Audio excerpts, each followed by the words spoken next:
আমার নাম আব্দুল মজিদ মাঝি। আজ 4-5 বছর দোকানদারি করি এখানে। যারা ঘুরতে এরা খায়। আর নৌকা মানে ইলিশ মাছ আলারাও আইয়ে এমনি নৌকা দুনো কিছু সদাই নেয় এই বিড়ি বাজারে। কি বিক্রি করেন? বহুত রকমের মাল, এত নামের মালের কথা তোর কওয়া যাইব না। বলেন নাকি? এই ধরেন কলা আছে, তারপরে চাটনি আছে, মটর ভাজা আছে, বুট ভাজা আছে, বিস্কুট আছে, তারপরে হজমি আছে, তারপরে পোলামের খেলনা আছে, এই তো এই সমস্ত। আর বাটার মানে কাড়া লাইলে আমাবস্যা বা পূর্ণিমায় এই পানি হয়। আর এছাড়া জ্বালায় পানি হয় না, জ্বালায় পানি শুকনা থাকে। আর এই যে অন পানি উঠছে এই পানিও ঘন্টা 2 পরে কমিয়ে দেব, পানি থাকবো না।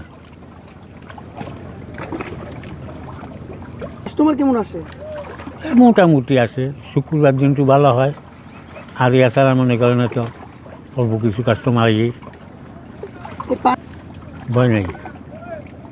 এত স্বাভাবিক, যখন বান টুবান সিগন্যাল শুরু হয় তখনও থাকি। মনে করেন একটা বেতা যদি 10-11 নম্বরে গিয়ে পড়ছে তখন তো সে গেছে। এখন তো মানে টুবান বা সিগন্যাল হয়েছিল, সিগন্যালে আমার মালামালও কিছু নষ্ট হয়েছে, তারপরে এই ঘর দুয়ারও কিছু ক্ষয়ক্ষতি হয়েছে।